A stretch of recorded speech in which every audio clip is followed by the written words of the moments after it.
Aaron Rodgers may really be following Brett Favre's trajectory. Hopefully just from a football standpoint. Just football. Nothing else. Big Deke news. Man, before we talk Rodgers, Cooper Kupp signed with the Seahawks. And why this is relevant is because Cooper Kupp was just recently released by the Rams on the Steelers' radar, even going back to last season. Steelers were maybe going to potentially try to trade for him in the middle of the season before the trade deadline. He becomes available. And there were talks about him potentially coming here, maybe being wide receiver 3, slot receiver, alongside DK and Pickens. But he ends up signing with Seattle. And with what's taken place over the last week or so in the Seattle receiver room, I kind of feel bad for them, man. Like, how stupid can you be? You let go of DK Metcalf, who's a top 10 receiver. He ends up getting paid $30 million here in Pittsburgh. But Seattle decides to replace him with Cooper Kupp for $15 million and MVS for $5 million. So you could have just paid DK Metcalf the $30 million and paired him with JSN, and then you would have had a 1A, 1B situation for the next 4 or 5 years, as opposed to having Kupp now as your 2, who's like 32, 33 years old, and MVS as your 3. And in doing all that, playing all the musical chairs, you're only really saving $10 million.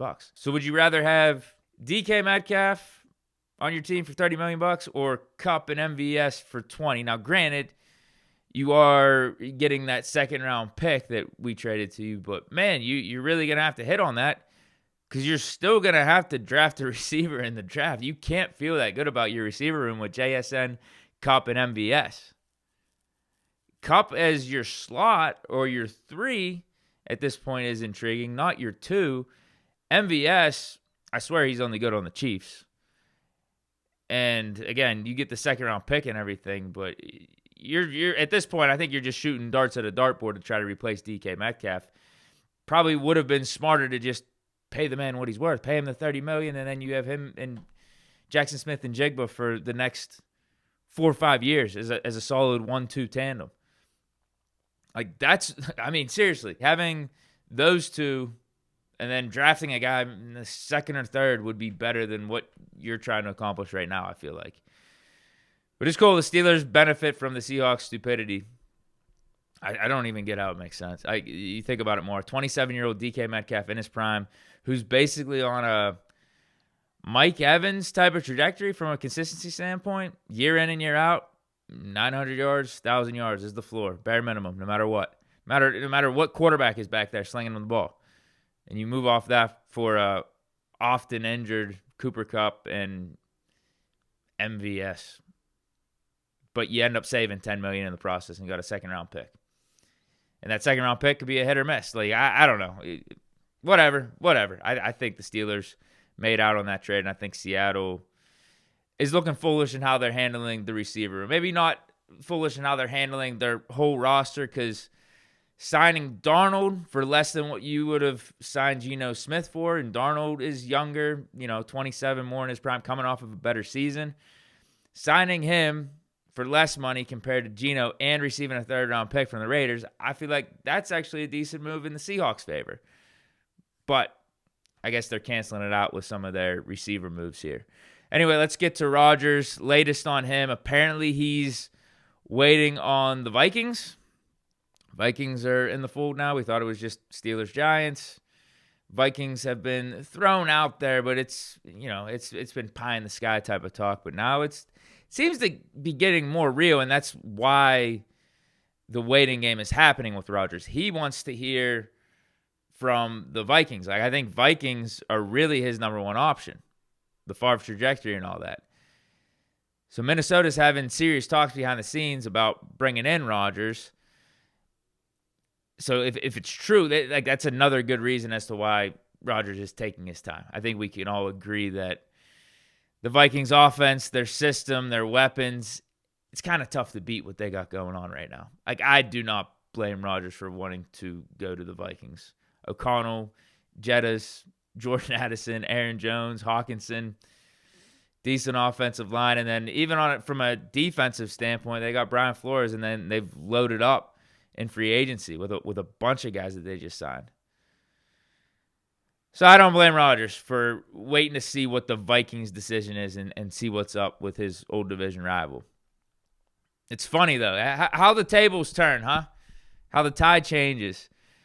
Now Rodgers is waiting on the Vikings. The Vikings got the power over Rodgers, whereas Rodgers has the power over the Steelers and Giants. Really, it's the Vikings have the power over everything. The Vikings are holding this thing up. Like, they got to make a decision here. It's not even about Rodgers anymore. If the Vikings shit is true, O'Connell's got to figure this out. Do you want Rodgers or do you want J.J. McCarthy?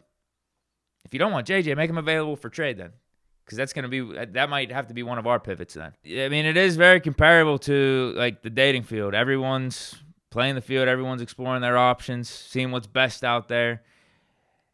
And I think we might have to take our medicine as Steeler fans and admit that clearly the Vikings are the baddest chick in the club right now.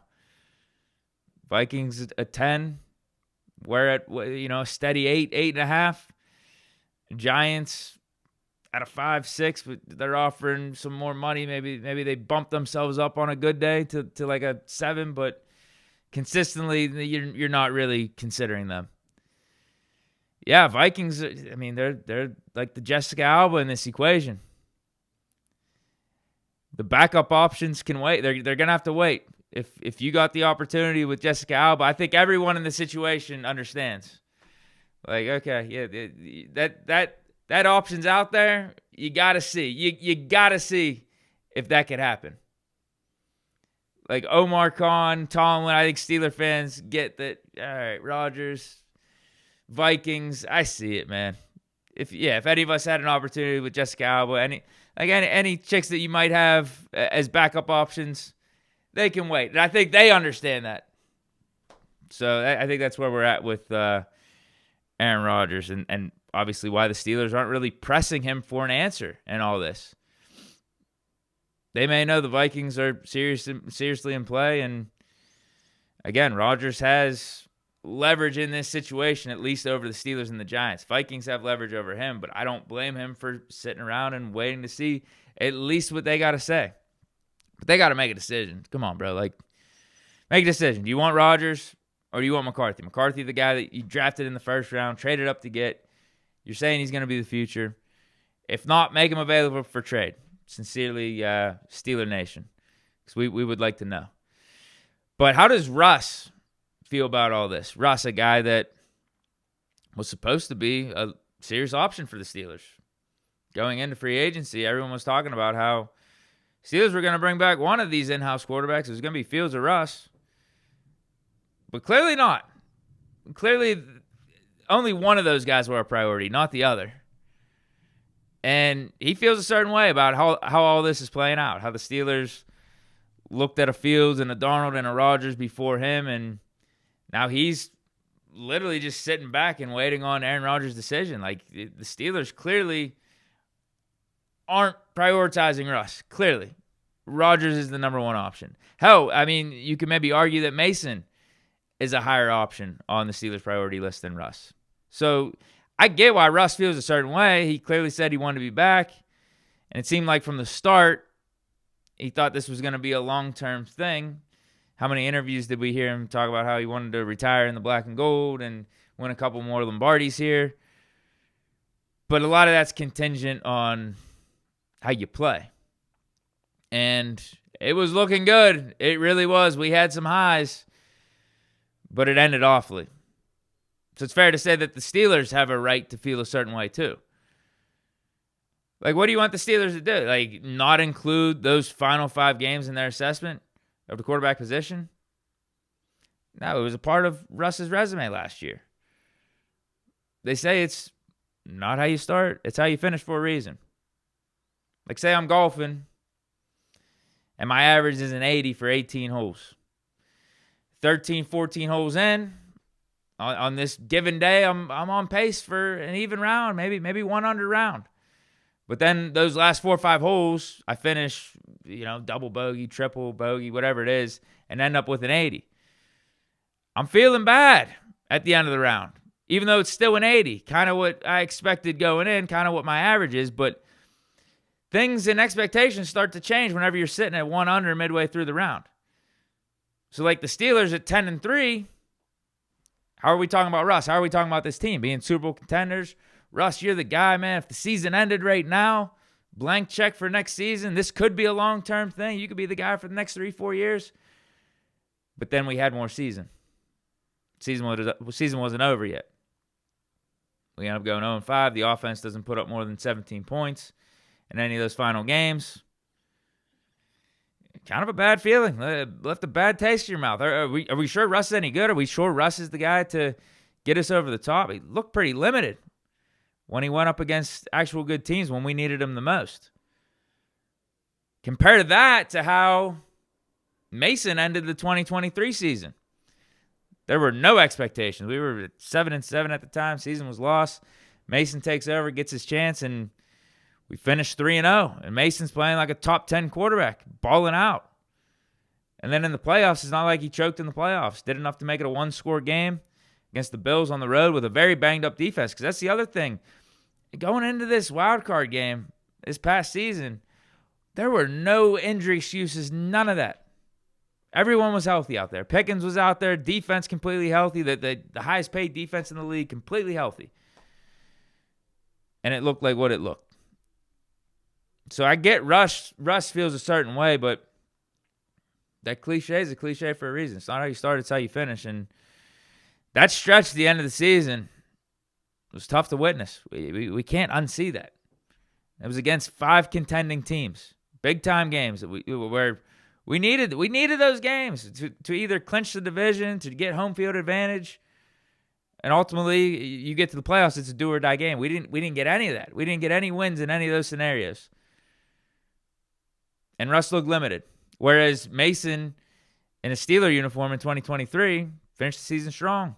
And it's a smaller sample size, Mason in 2023 versus Russ in 2024. Smaller sample, I get it, different context, but if I'm looking at my options this offseason, you got a Mason who's 29, still in the prime of his career, for $4 million a year versus Russ, who's going to command, what, 20, 25 million, maybe 30 million?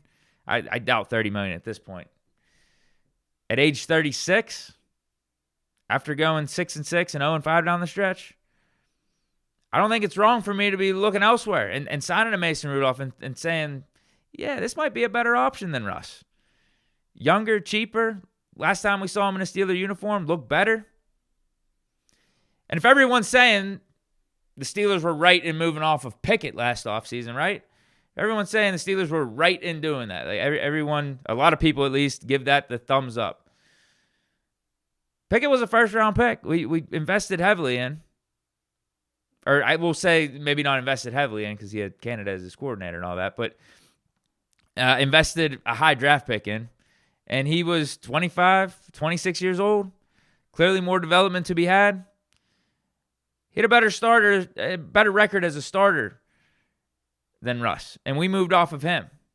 Invested a first-round pick, younger, more development to be had, better record as a starter. We moved off of him, and everyone's saying that was a fine decision by the Steelers. So why not move off of Russ after 1 year here? And we don't have much invested in him.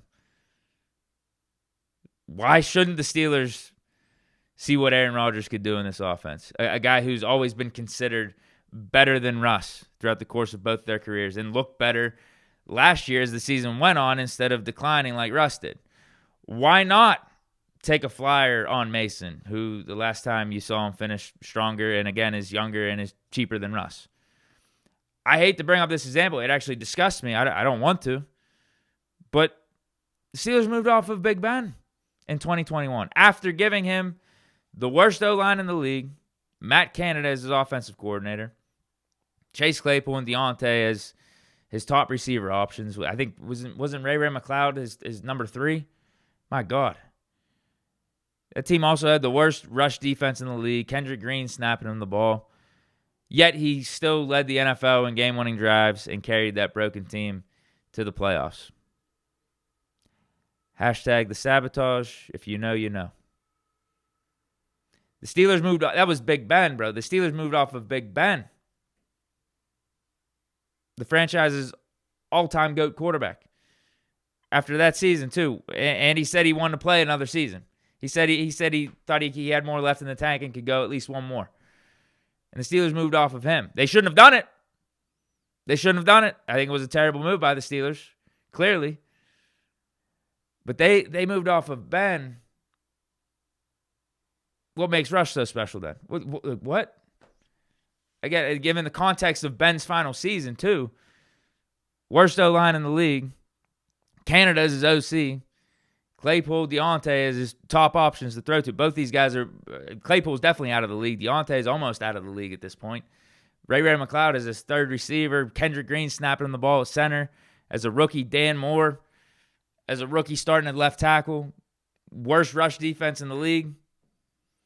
And he still ends up with, 22, 23 touchdowns, led the NFL in game-winning drives, and makes the playoffs.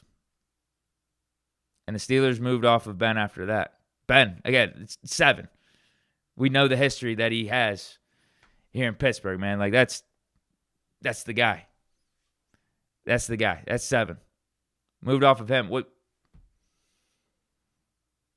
Why can't the Steelers move off of Russ? Why can't the Steelers keep their options open this offseason?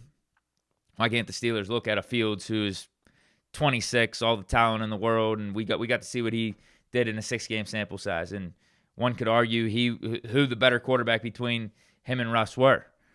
Why can't the Steelers look at that? Why can't the Steelers look at Sam Darnold at 27 years old coming off of a better season than Russ?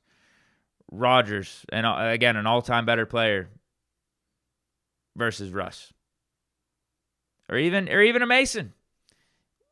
When you consider the contracts, yeah, why not run a Mason out there? Why not maybe have him as your QB1 over Russ, considering you're only paying him 4.5. Younger.